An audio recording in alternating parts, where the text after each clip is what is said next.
Subtítulo: Complacencia del apetito.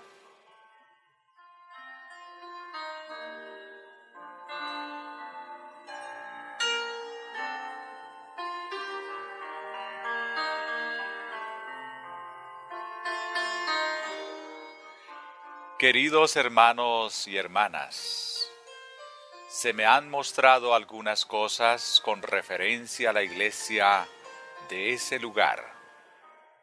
Se me presentaron casos individuales que en muchos respectos representan los casos de numerosas personas. Entre ellos estaban el de la hermana A y su esposo. El Señor lo impresionó con la convicción de la verdad. Se sintió encantado con la armonía y el espíritu de la verdad, y recibió bendiciones al confesarla. Pero Satanás se le acercó con sus tentaciones en lo referente al apetito.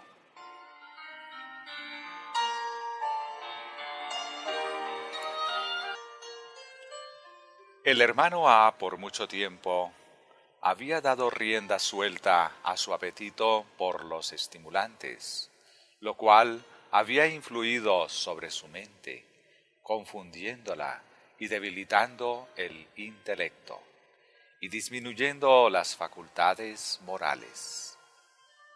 La razón y el juicio cayeron bajo el dominio del apetito depravado y antinatural, y su derecho divino, su masculinidad, dada por Dios, fue sacrificada a los hábitos de intemperancia.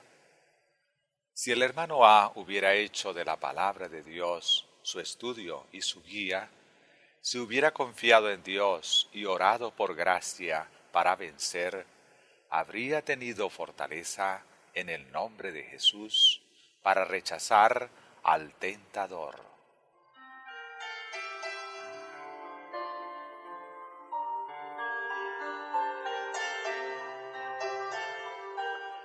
Pero el hermano A nunca comprendió los elevados derechos que Dios tiene sobre él.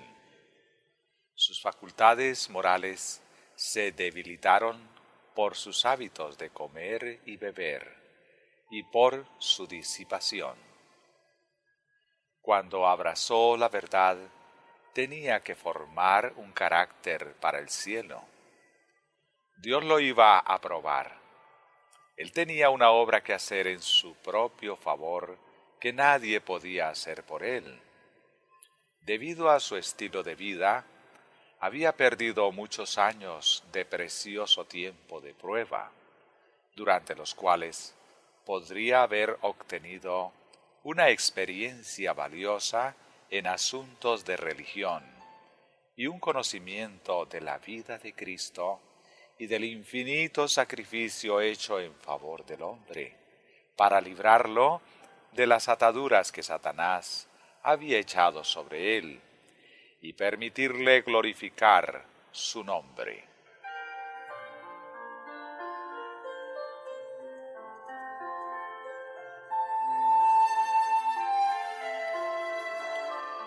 Cristo pagó un precio elevadísimo por la redención del hombre. En el desierto de la tentación sufrió las más agudas punzadas del hambre, y mientras se hallaba debilitado por el ayuno, Satanás estuvo a su lado con sus diversas tentaciones con las que procuraba asaltar al Hijo de Dios para aprovecharse de su debilidad y vencerlo, echando así por tierra el plan de salvación. Pero Cristo se mantuvo firme, venció en favor de la humanidad con el fin de poder rescatarla de la degradación producida por la caída. La experiencia de Cristo es para nuestro beneficio. Su ejemplo al vencer el apetito muestra el camino para los que desean seguirle y finalmente darse cita con él en su trono.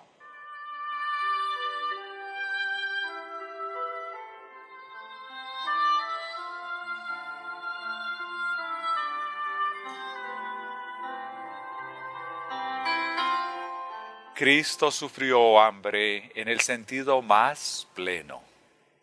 Por lo general, la humanidad tiene todo lo que necesita para mantener su existencia. Y sin embargo, tal como nuestros primeros padres, desean lo que Dios quisiera evitarles porque no es lo mejor para ellos.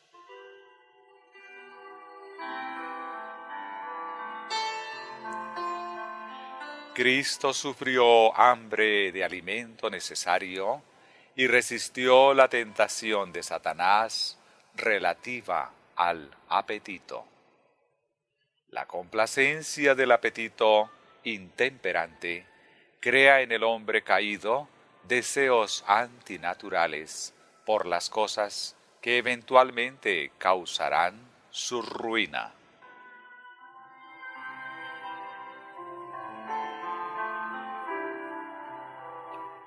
El hombre salió de la mano de Dios perfecto en todas las facultades y por lo tanto en perfecta salud. Se necesitaron más de 2000 años de complacencia del apetito y pasiones lujuriosas para crear en el organismo humano un estado de cosas que disminuyera la fuerza vital. A través de generaciones sucesivas, la tendencia descendente se aceleró.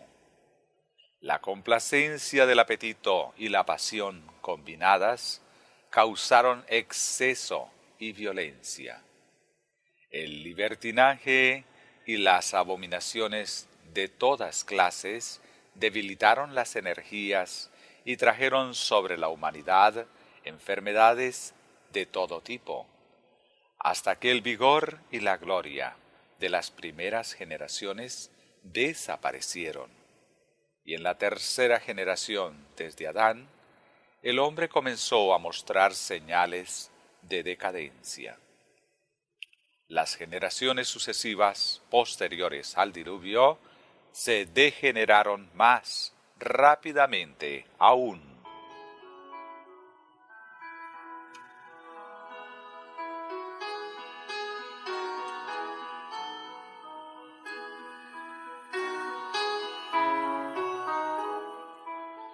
Todo este peso de infortunios y sufrimientos acumulados pueden ser atribuidos a la indulgencia del apetito y la pasión. La vida de molicie y el uso de vino corrompen la sangre, inflaman las pasiones y producen enfermedades de todas clases. Pero el mal no termina allí. Los padres dejan enfermedades como un legado para sus hijos. Por regla general, cada individuo intemperante que engendra hijos transmite sus inclinaciones y tendencias malvadas a su descendencia. De su propia sangre inflamada y corrompida, les traspasa enfermedad. La disolución, la enfermedad y la imbecilidad se transmiten como una herencia de miseria de padres a hijos y de generación en generación.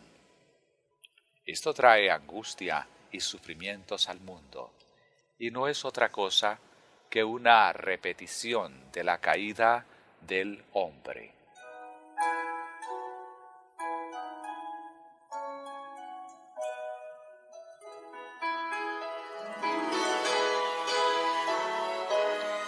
La transgresión continua de las leyes de la naturaleza es una transgresión continua de la ley de Dios. El actual peso de sufrimiento y angustia que vemos por doquiera, la deformidad, decrepitud, enfermedades e imbecilidad que en la actualidad abundan en el mundo, lo hacen ser, en comparación con lo que podría ser y lo que Dios deseaba que fuese, un lazareto. Y los miembros de la generación actual son débiles en sus capacidades físicas, mentales y morales. Toda esta miseria se ha acumulado de generación en generación, debido a que el hombre caído quebranta la ley de Dios. Por la indulgencia del apetito pervertido, se cometen pecados de la mayor magnitud.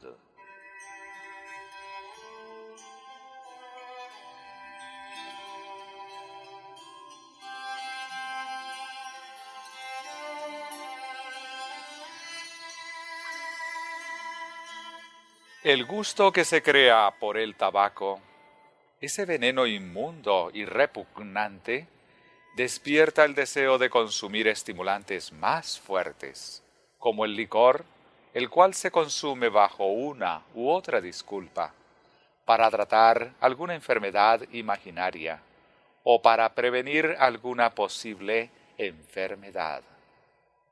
De ese modo, se despierta un apetito antinatural por esos estimulantes dañosos y excitantes. Y este apetito ha fortalecido hasta que el aumento de la intemperancia en esta generación es alarmante. Por todas partes se ven individuos que beben licor y que aman toda clase de bebidas alcohólicas. Su intelecto está debilitado, su fuerza moral disminuida, sus sensibilidades entontecidas, y los derechos de Dios y del cielo no se distinguen, ni se aprecian las cosas eternas. La Biblia declara que ningún borracho heredará el reino de Dios.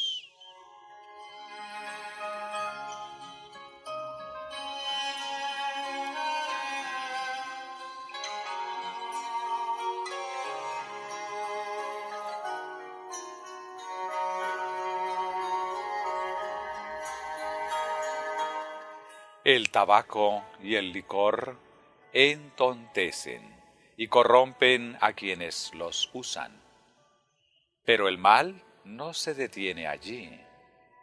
El que usa estas sustancias transmite temperamentos irritables, sangre contaminada, intelectos debilitados y debilidad moral a sus hijos, y se hace culpable de todos los malos resultados que su estilo de vida disipado y equivocado traen sobre su familia y la comunidad.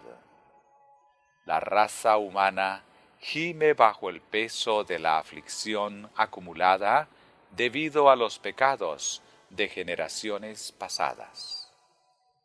Y sin embargo, los hombres y mujeres de la presente generación, casi sin pensar ni preocuparse de su conducta, se entregan a la intemperancia por sus excesos y borracheras, por lo cual dejan como legado para la próxima generación enfermedad, intelectos debilitados y contaminación moral.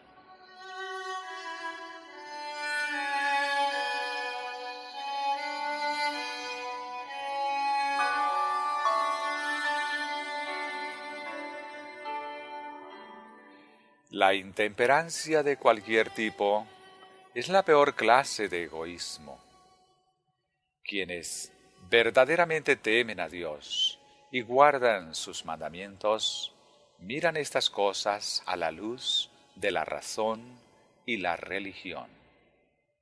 ¿Cómo podría cualquier hombre o mujer guardar la ley de Dios, que requiere que los hombres amen a sus prójimos como a sí mismos, si practican la indulgencia del apetito intemperante, que nubla el cerebro, debilita el intelecto y llena el cuerpo con enfermedad?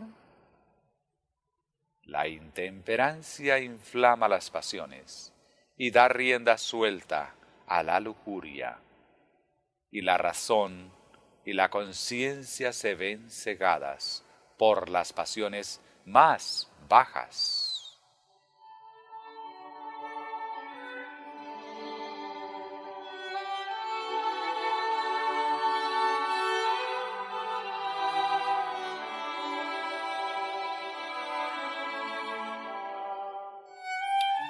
Preguntamos, ¿qué hará el esposo de la hermana A?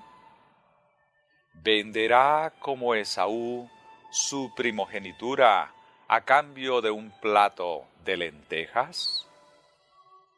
¿Venderá él su virilidad que lo asemeja a Dios para ceder a la indulgencia de su gusto pervertido, que sólo trae desgracia y degradación? La paga del pecado es muerte. ¿No tiene este hermano el valor moral para negar su apetito? Sus hábitos no han estado en armonía con la verdad y con los testimonios de reproche que Dios ha visto conveniente dar a su pueblo. Su conciencia no estaba completamente muerta. Sabía que no podía servir a Dios y al mismo tiempo ceder a su apetito. Por lo tanto cedió a la tentación de Satanás, que era demasiado violenta para que él la resistiera con sus propias fuerzas. Fue vencido. Ahora achaca su falta de interés por la verdad a otras causas fuera de la verdadera, con el fin de ocultar su propia debilidad de propósito y la causa real de su apostasía de Dios, que era su apetito descontrolado.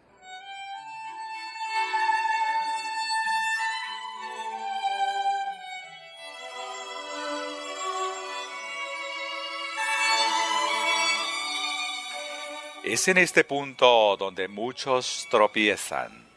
Vacilan entre la negación de su apetito y su indulgencia. Y finalmente el enemigo los vence y abandonan la verdad. Muchos que han apostatado de la verdad mencionan como razón de su conducta que no tienen fe en los testimonios. Al investigar el caso se revela el hecho de que tenían algún hábito pecaminoso que Dios había condenado a través de los testimonios. La pregunta que se levanta entonces es, ¿entregarán su ídolo que Dios condena? ¿O continuarán en su camino equivocado de indulgencia y rechazarán la luz que Dios les ha dado, reprobando precisamente las cosas en que se deleitan? La pregunta que deben resolver es, ¿me negaré a mí mismo y recibiré como provenientes de Dios los testimonios que reprueban mis pecados? ¿O rechazaré los testimonios debido a que reprueban mis pecados?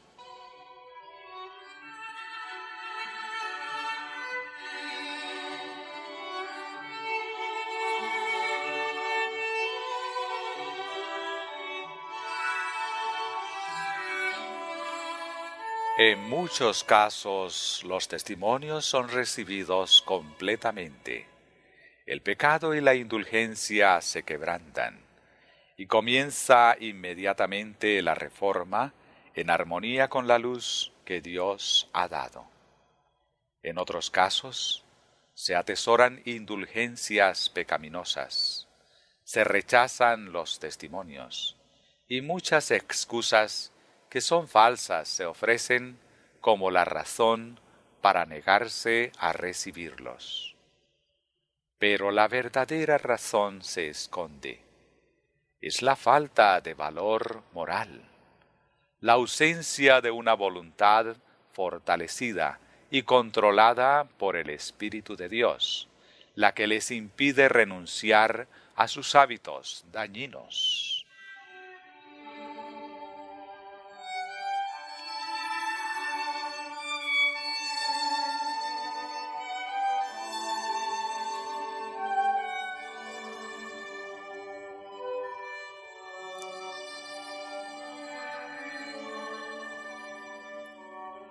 No es fácil la tarea de vencer el gusto arraigado por los narcóticos y los estimulantes. Únicamente en el nombre de Cristo puede ganarse esta gran victoria. Él venció para beneficio del hombre en el largo ayuno de casi 6 semanas en el desierto de la tentación. Él se compadece de la debilidad humana. Su amor por el hombre caído era tan grande que hizo un sacrificio infinito con el fin de alcanzarlo en su degradación, y a través de su poder divino finalmente elevarlo a su trono. Pero es tarea del hombre determinar si Cristo podrá cumplir en su favor aquello que es perfectamente capaz de hacer.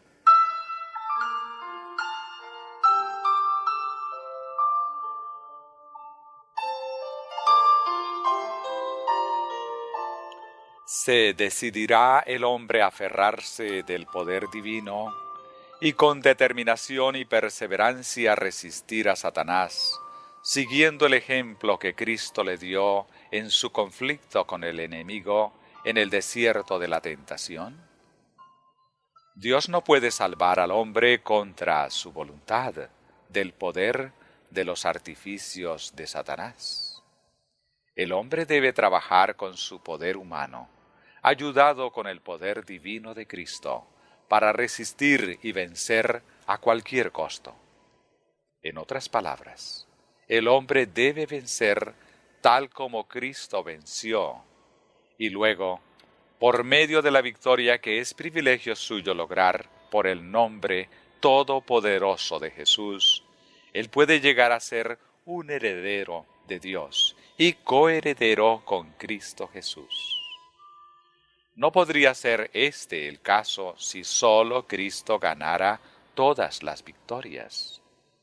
El hombre debe hacer su parte. Puede vencer por su propio esfuerzo, usando la fortaleza y la gracia que Cristo le concede. El hombre debe ser un obrero con Cristo en la tarea de vencer, y entonces será participante con Cristo de su gloria.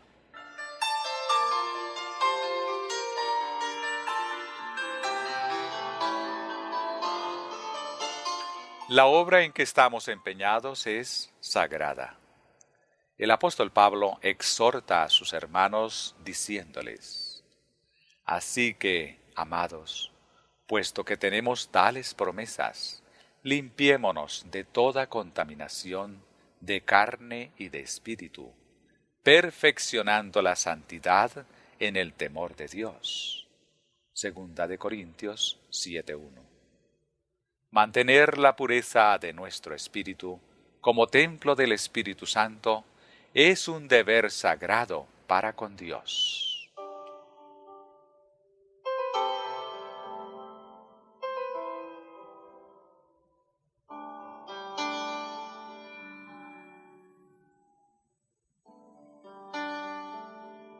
Si el corazón y la mente se dedican al servicio de Dios, obedeciendo todos sus mandamientos, amándolo con todo el corazón, la fuerza, la mente y la capacidad, y a nuestro prójimo como a nosotros mismos, seremos encontrados leales y fieles a los requerimientos del cielo.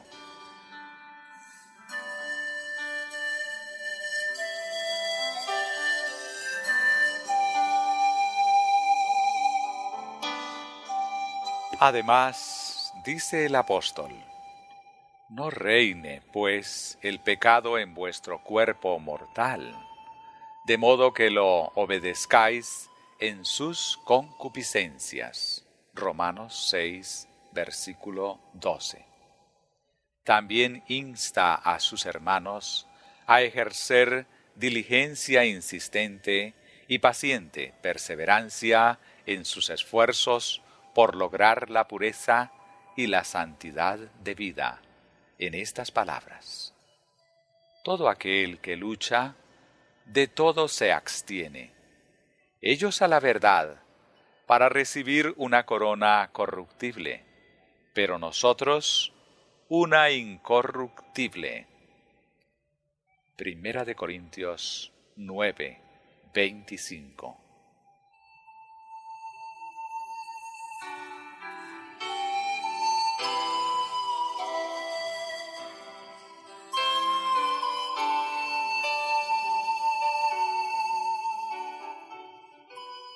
La lucha del cristiano.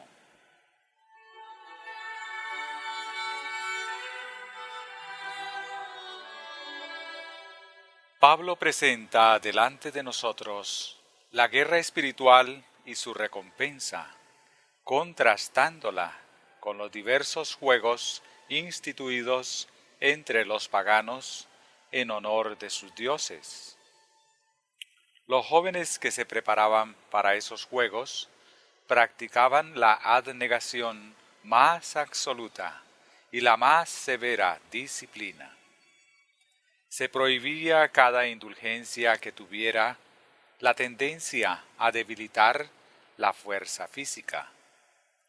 A los que se sometían al proceso de entrenamiento no se les permitía vino ni comidas de preparación elaborada, ya que estas sustancias debilitarían en vez de aumentar el vigor personal, la actividad saludable, la fortaleza y la firmeza.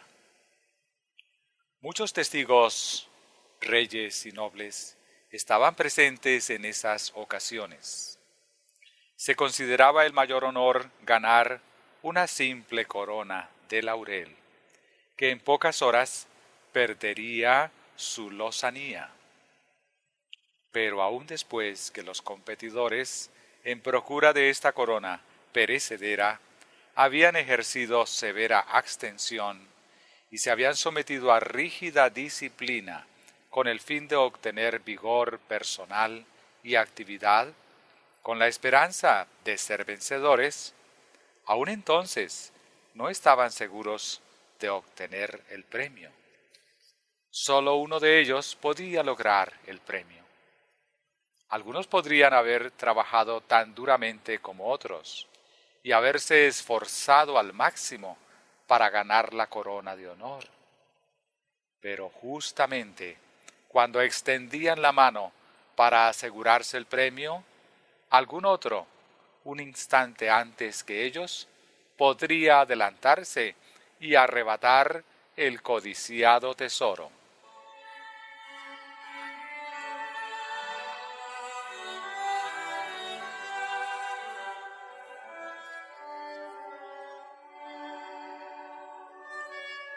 No es este el caso de la lucha cristiana. Todos pueden correr en esta carrera y pueden estar seguros de lograr la victoria y honor inmortal si se someten a las condiciones. Dice Pablo: corred pues de tal manera que la obtengáis. Primera de Corintios 9, verso 24. Luego explica las condiciones que se deben observar con el fin de tener éxito. Todo aquel que lucha, de todo se abstiene. Primera de Corintios 9, 25.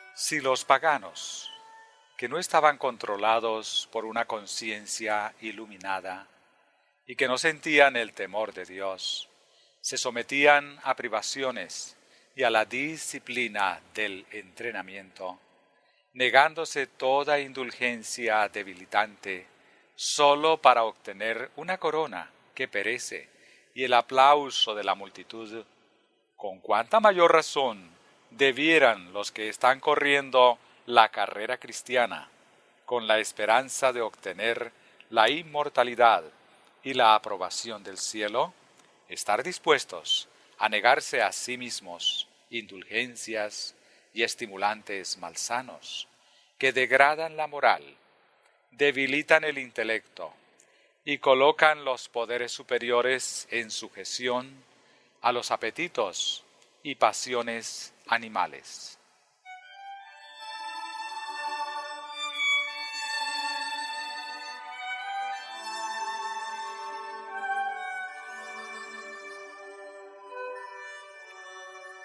Multitudes en el mundo contemplan este juego de la vida, la lucha del cristiano. Y esto no es todo. El monarca del universo y las miríadas de ángeles celestiales son espectadores de esta carrera. Vigilan ansiosos para ver quiénes tendrán éxito en vencer y ganar la corona de gloria que no se marchita. Con intenso interés, Dios y los ángeles del cielo notan el sacrificio propio, la abnegación y los esfuerzos agonizantes de los que se dedican a correr la carrera cristiana. La recompensa dada a cada hombre estará de acuerdo con la energía perseverante y la fidelidad con que cumpla su parte en el gran certamen.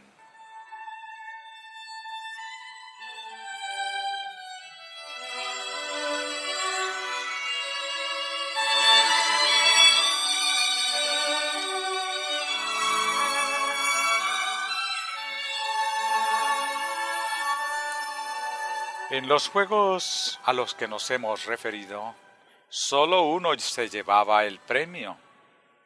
En la carrera cristiana dice el apóstol: así que yo de esta manera corro, no como a la aventura. 1 Corintios 9:26. No nos espera ningún desengaño al terminar la carrera.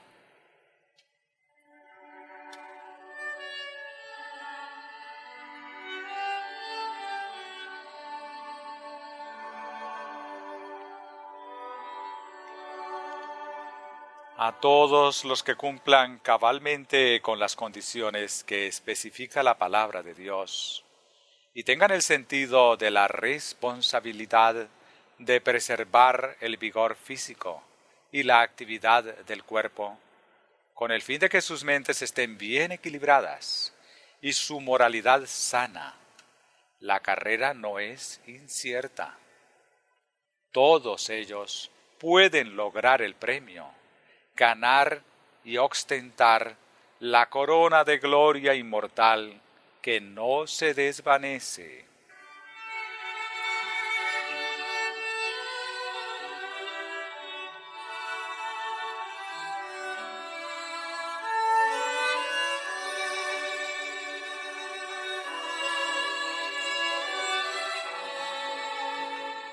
El apóstol Pablo nos dice que hemos llegado a ser espectáculo al mundo, a los ángeles y a los hombres. 1 Corintios 4, versículo 9. Una nube de testigos observa nuestra carrera cristiana. Por tanto, nosotros también, teniendo en derredor nuestro tan grande nube de testigos, despojémonos de todo peso y del pecado que nos asedia, y corramos con paciencia la carrera que tenemos por delante, puesto los ojos en Jesús, el autor y consumador de la fe, el cual, por el gozo puesto delante de él, sufrió la cruz, menospreciando el oprobio, y se sentó a la diestra del trono de Dios. Hebreos 12, versículo 1 y 2.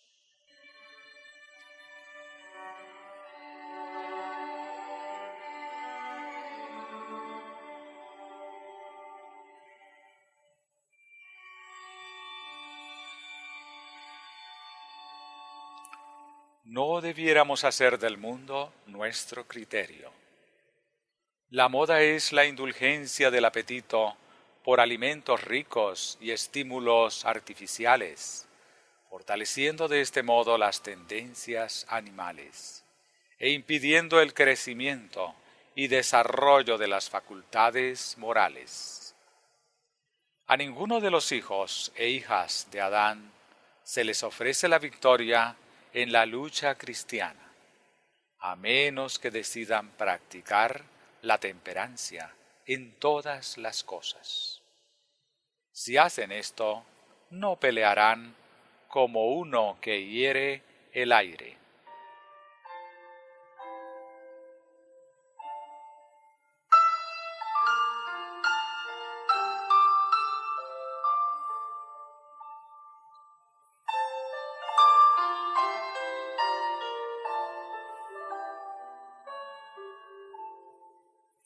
Si los cristianos mantienen su cuerpo en sujeción y colocan todos sus apetitos y pasiones bajo el control de la conciencia iluminada, sintiendo que obedecer las leyes que gobiernan la salud y la vida es un deber para con Dios y para con sus vecinos, recibirán la bendición del vigor físico y mental.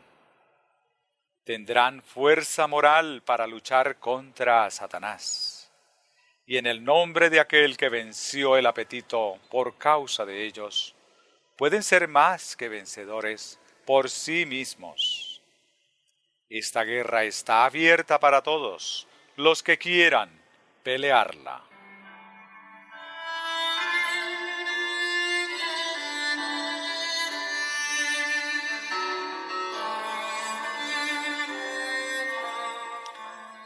Se me mostró el caso del hermano B, que una nube de oscuridad lo rodea. En su hogar no se manifiesta la luz del cielo. Aunque él profesa creer la verdad, en su vida diaria no ejemplifica la influencia santificadora sobre su corazón. No posee naturalmente una disposición benevolente, afectuosa ni cortés. Su temperamento es muy poco favorable para él, su familia y la iglesia en la cual se siente su influencia. Tiene que hacer una obra en favor suyo que nadie puede hacer por él. Necesita la influencia transformadora del Espíritu de Dios. Nuestra profesión como seguidores de Cristo requiere de nosotros que probemos nuestros caminos y nuestras acciones, comparándolos con el ejemplo de nuestro Redentor. Será necesario que nuestro espíritu y comportamiento correspondan con el modelo que nuestro Salvador nos ha dado.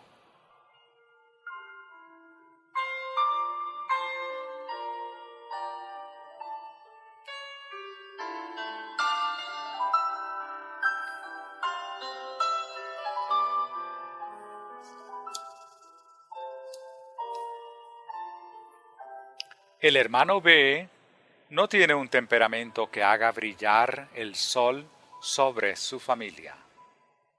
Ese es un buen lugar para que él comience a trabajar. Se parece más a una nube que a un rayo de luz.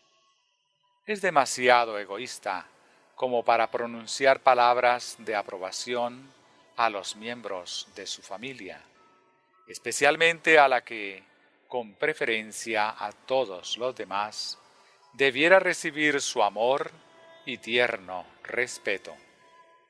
Es hosco, abusador, dictatorial.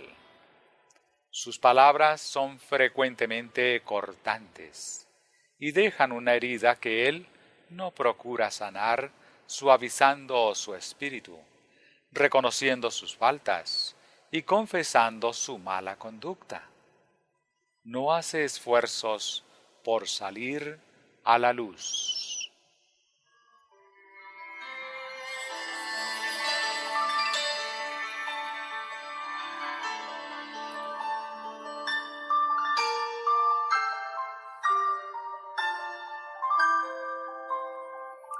No conduce dentro de sí una búsqueda del corazón, de los motivos de su genio, su manera de hablar y su conducta, para ver si su vida es como el ejemplo divino. No aplica la ley de Dios a su vida y carácter como su regla de acción. El Señor desea ver delante de sí un pueblo honesto y recto.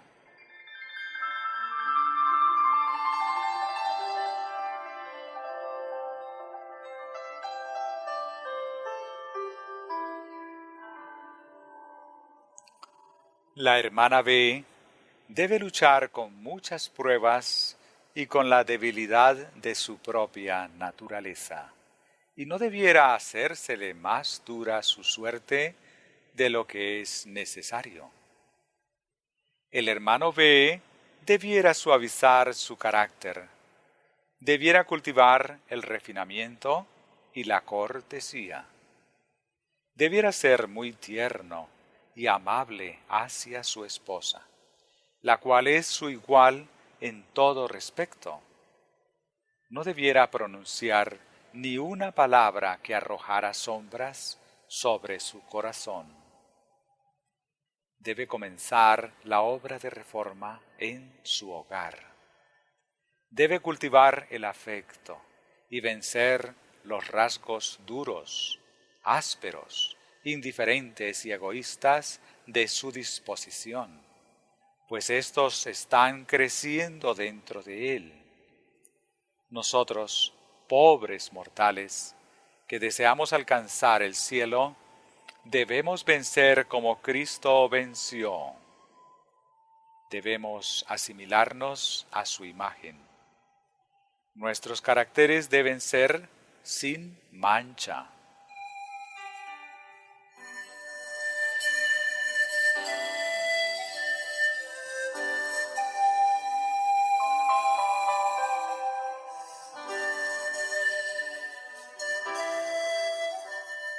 Se me mostró que el hermano B no tiene un sentido muy alto de la perfección de carácter que es necesaria para un cristiano. No tiene el sentido correcto de lo que es su deber para con sus semejantes. Está en peligro de promover sus propios intereses si se presenta la oportunidad, sin fijarse en la ventaja o la pérdida que puede sufrir su prójimo. Mira su propia prosperidad como extremadamente importante, pero no está interesado en la fortuna o el infortunio de sus vecinos, como debiera estarlo un seguidor de Cristo. Por un provecho insignificante para sí mismo, Satanás puede apartarlo de su integridad. Esto oscurece su propia alma y trae oscuridad sobre la iglesia. Todo esto, Mateo 4:9, dice Satanás, será tuyo si te apartas de tu estricta integridad. Todo esto te daré si tan solo me complaces en esto, o haces y dices esto otro. Demasiado a menudo el hermano B ha sido engañado por el adversario para daño suyo y para oscurecimiento de otras mentes.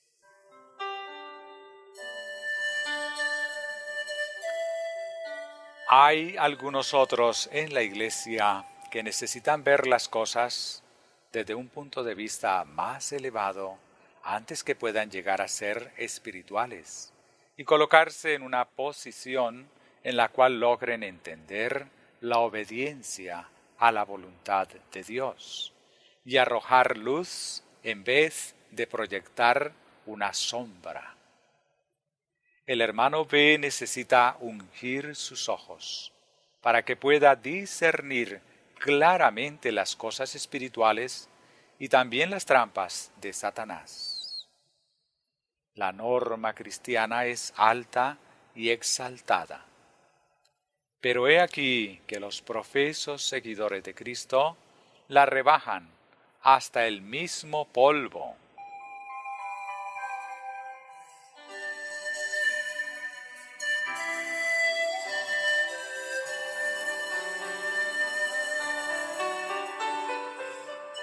Usted necesita, hermano B, ejercer vigilancia constante, no sea que lo venzan las tentaciones de Satanás en cuanto a vivir para sí mismo, a ser celoso y envidioso, suspicaz y criticón.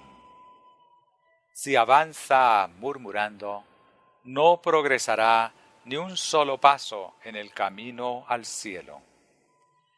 Si cesa, aunque sea un momento, en sus sinceros esfuerzos y deja de procurar con oración someter su yo y controlarlo, estará en peligro de ser vencido por alguna tentación fuerte. Podría ser que diera pasos imprudentes. Podría manifestar un espíritu no cristiano, lo cual no sólo traerá amargura a su propia alma, sino también tristeza a las mentes de otros. Se arriesga a traer sobre ellos un peso de perplejidad y tristeza que pondrá en peligro sus almas, y usted será el que tenga que responder por esta influencia funesta. Hermano B, si desea escapar de la contaminación que hay en el mundo por la concupiscencia, será necesario que haga profesión de cristianismo en todas las cosas.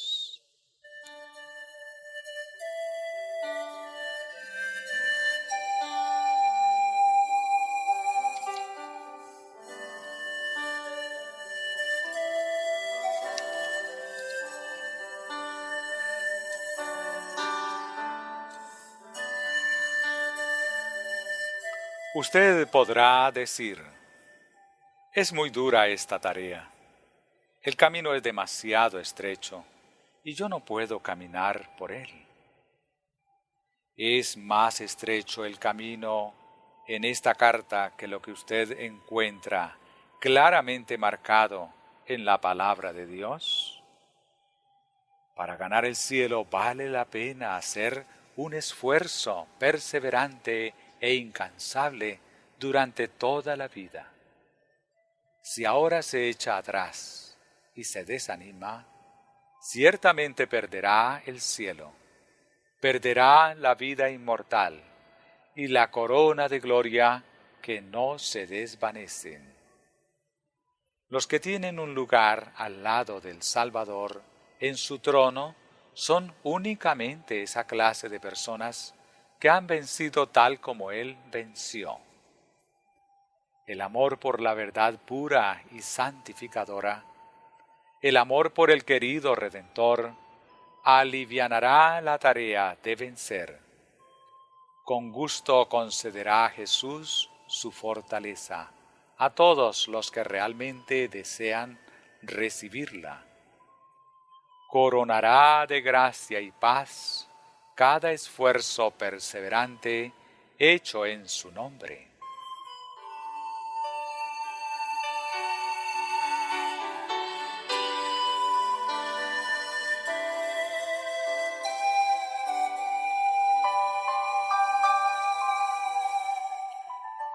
Si su estudio diario consiste en glorificar a Dios y subyugar el yo, Él hará que su fortaleza se perfeccione en su debilidad y podrá vivir de manera que su conciencia no lo condene.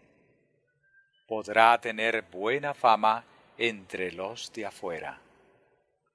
Una vida circunspecta no sólo significará gran provecho para su propia alma, sino que además será una luz que brille sobre el camino de otros y les muestre la ruta al cielo.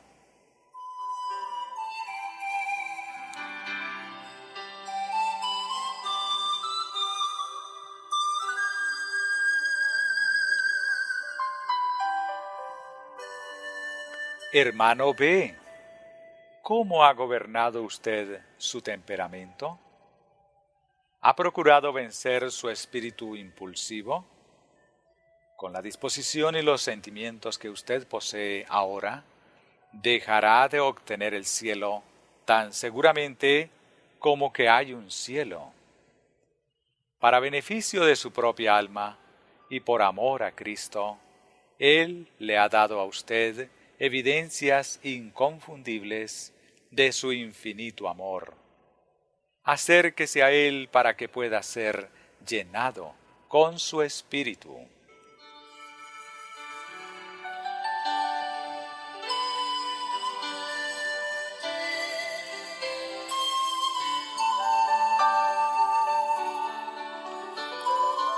Cultive un espíritu de vigilancia y oración para que pueda representar correctamente la santa fe que usted profesa como seguidor de nuestro querido Redentor, el cual dejó un ejemplo en su propia vida. Imite a nuestro Salvador. Aprenda de Cristo. Soporte las vicisitudes como buen soldado de Jesucristo. Venza las tentaciones de Satanás como Él venció, y salga vencedor sobre todos sus defectos de carácter.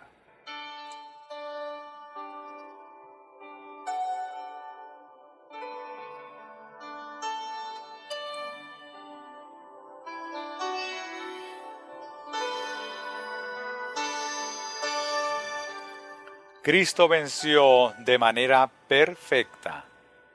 Así también nosotros debemos ser perfectos y completos, sin que nos falte nada, sin mancha ni imperfección. Cristo obtuvo la redención para el hombre a un costo infinito para sí mismo. La victoria que obtenemos sobre nuestros propios corazones malvados y sobre las tentaciones de Satanás nos costará gran esfuerzo, vigilancia constante y oración perseverante. Entonces, no sólo cosecharemos la recompensa, que es el don de la vida eterna, sino que aumentaremos nuestra felicidad en este mundo, al tener conciencia de un deber realizado y por el mayor respeto y amor de los que nos rodean.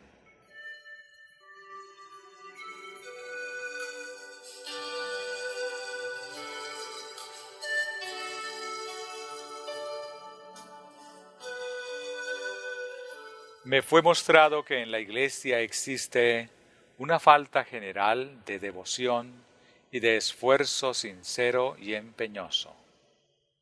Hay muchos que necesitan ser convertidos. El hermano C no es un apoyo y fortaleza para la Iglesia. No avanza en la vida divina como avanza en años. Ha profesado la verdad por muchos años y sin embargo ha sido lento en aprender y vivir sus principios. Por lo tanto, no ha sido santificado a través de la verdad. Se mantiene en una posición en la cual Satanás lo puede tentar. En su experiencia es todavía como un niño. Vigila a otros y marca sus errores, cuando debiera estar escudriñando con diligencia su propio corazón. Esa disposición a desconfiar de sus hermanos y ver faltas en ellos, y hablar de ellas a otros, recibe el reproche contenido en las palabras que Cristo le dirigió a uno que, según él vio, estaba más interesado en la conducta de sus hermanos que en ser cuidadoso de vigilar y orar para que Satanás no lo venciera a él. Dijo Cristo a sus discípulos: ¿qué a ti? Sígueme tú. Juan 21, verso 22.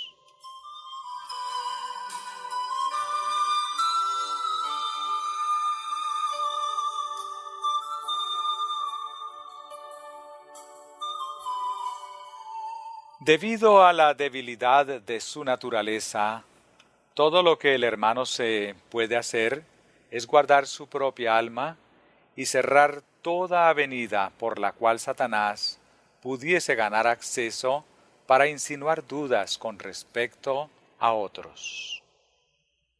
Corre gran peligro de perder su alma al no lograr perfeccionar su carácter cristiano durante el tiempo de prueba. Es lento para seguir a Cristo. Sus sentidos parecen estar nublados y casi paralizados, de tal modo que no estima como debe las cosas sagradas.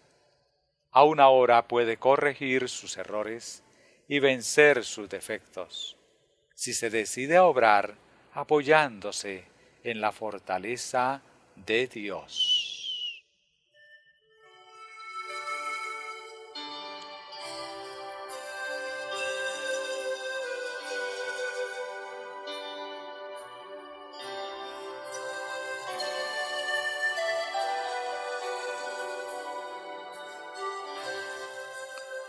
Hay varias personas en la iglesia cuyos nombres no puedo mencionar, las cuales tienen victorias que ganar sobre sus apetitos y pasiones. Algunos hablan demasiado. Adoptan la siguiente posición: cuénteme y yo le contaré. Verdaderamente, una posición así es miserable. Si todos estos chismosos recordaran que un ángel los sigue, registrando sus palabras, habría entre ellos mucho menos habladuría y mucho más oración.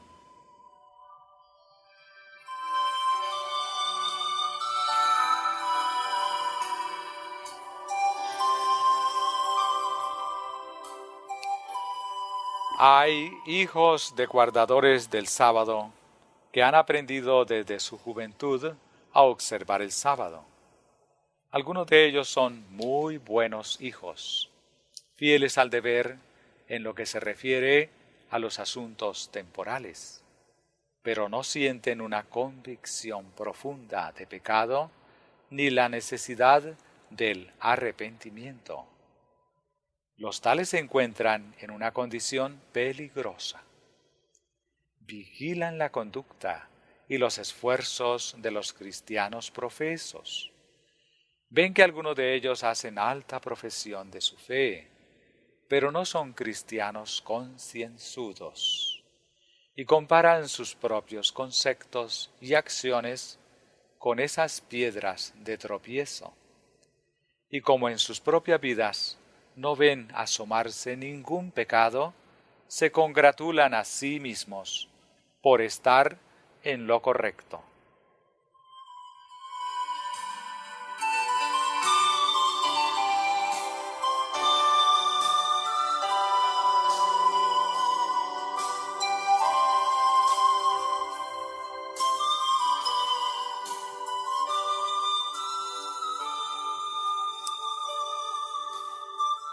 A esos jóvenes se me ha autorizado que les diga: arrepentíos y convertíos, para que vuestros pecados puedan ser borrados. No tenéis tiempo que perder.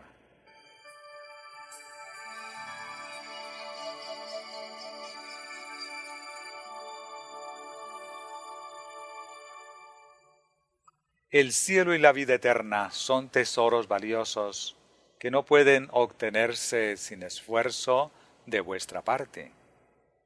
No importa cuán correctas puedan haber sido vuestras vidas, en vuestra calidad de pecadores tenéis que dar ciertos pasos. Se requiere de vosotros que os arrepintáis, creáis y seáis bautizados.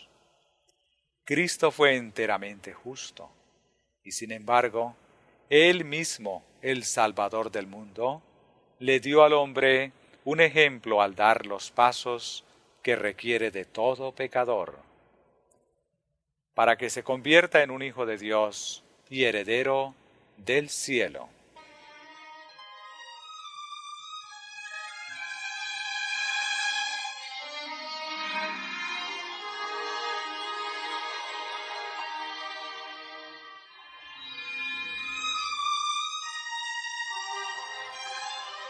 Si Cristo, el Redentor del hombre, puro y sin mancha, condescendió en dar los pasos que el pecador necesita dar en su conversión, ¿por qué los que ven su camino iluminado por la luz de la verdad habrían de vacilar en entregar sus corazones a Dios y confesar humildemente que son pecadores y mostrar su fe en la expiación de Cristo por sus palabras y acciones, identificándose con los que profesan ser sus seguidores? Siempre habrá quienes no vivan de acuerdo con su profesión, cuyas vidas diarias demuestren que son cualquier cosa excepto cristianos. Pero ¿es esta una razón suficiente para que cualquiera rehúse vestirse de Cristo por el bautismo en la fe de su muerte y resurrección?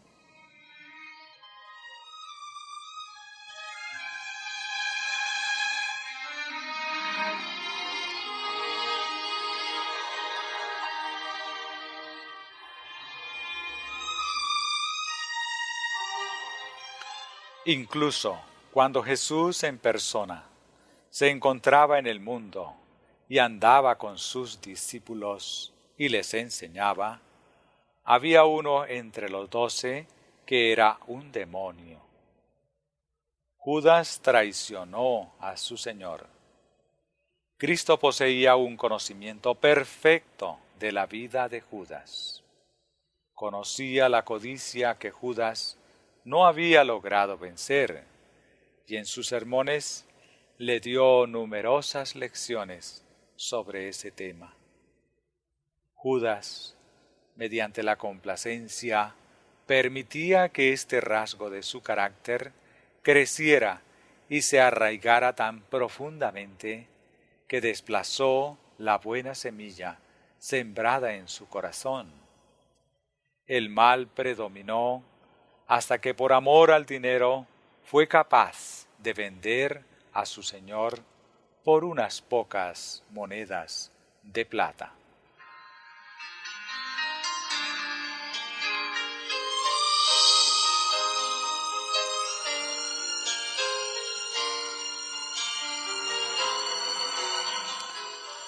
El hecho de que Judas no tenía un corazón recto y que se hallaba tan corrompido por el egoísmo y el amor al dinero que fue inducido a cometer un gran crimen, no constituye evidencia de que no había verdaderos cristianos, discípulos genuinos que amaban a su Salvador y procuraban imitar su vida y ejemplo y obedecer sus enseñanzas.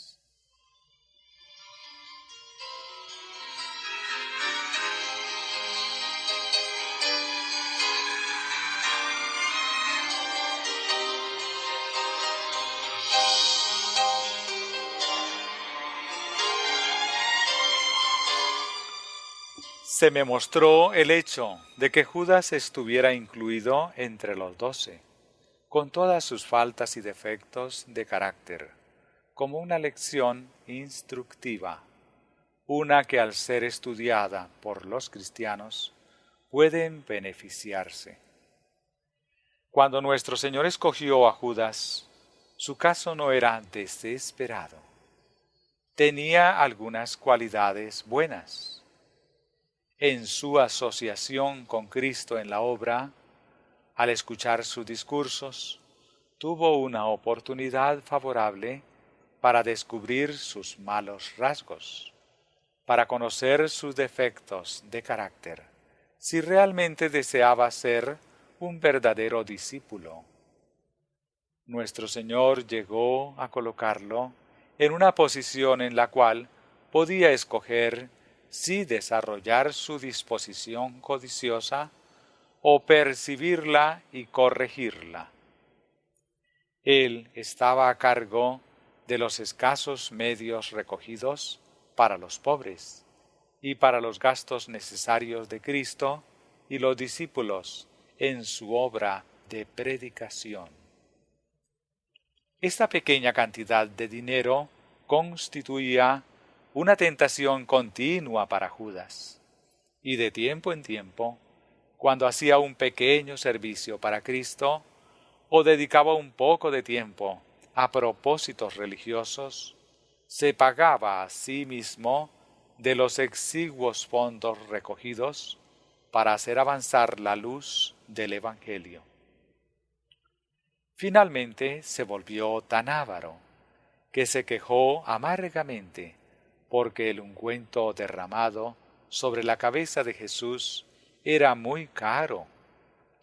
Le dio vueltas al asunto una y otra vez y calculó el dinero que podría haber sido colocado en sus manos para gastar si ese ungüento hubiera sido vendido.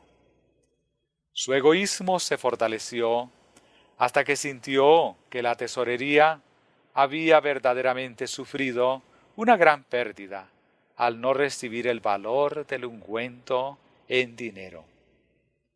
Finalmente, se quejó abiertamente de la extravagancia que significaba esta valiosa ofrenda para Cristo. Nuestro Salvador lo reprendió por su codicia.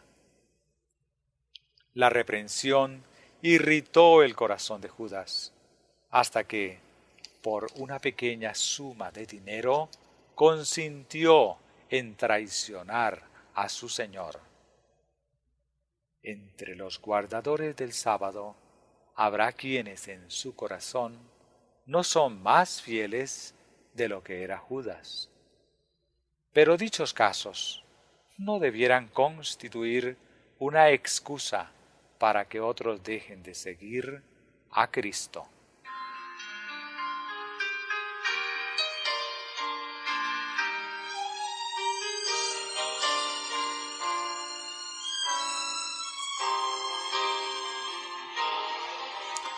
Dios ama a los hijos del hermano T, pero ellos se encuentran en terrible peligro de sentirse sanos, sin necesidad de médico. Confiar en su propia justicia nunca los salvará. Deben llegar a sentir la necesidad de un Salvador. Cristo vino a salvar a los pecadores. Dijo Jesús: no he venido a llamar a los justos, sino a los pecadores al arrepentimiento. Marcos 2, verso 17. Los fariseos, quienes se consideraban a sí mismos justos y que confiaban en sus buenas obras, no sentían la necesidad de un Salvador. Consideraban que su situación era suficientemente buena sin Cristo.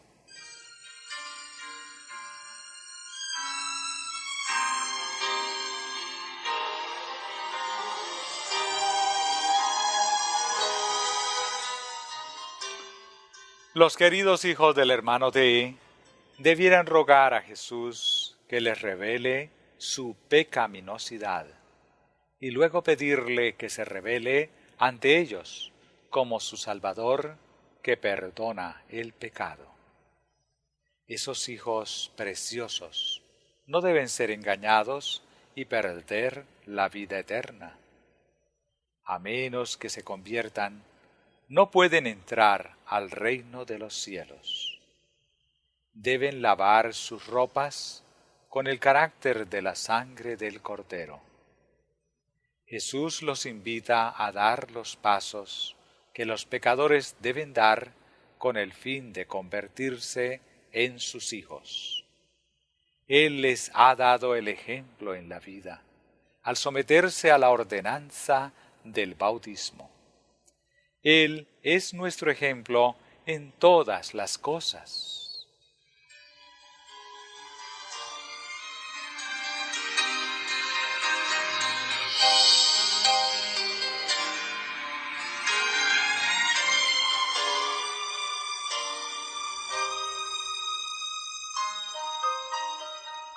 Dios requiere que esos hijos le entreguen los mejores y más santos afectos de sus corazones.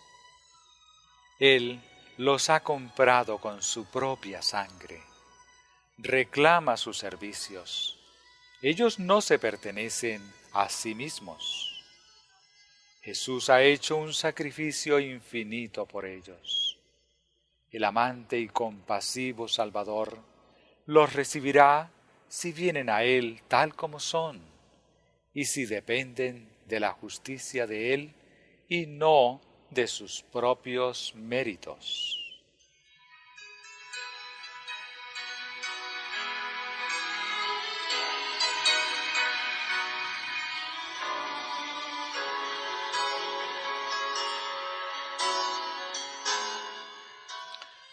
Dios ama y se compadece de la juventud y desea que encuentren felicidad en Él. Él murió para redimirlos. Los bendecirá si se acercan a Él en humildad y sinceridad. Él dejará que lo encuentren si lo buscan con todo el corazón.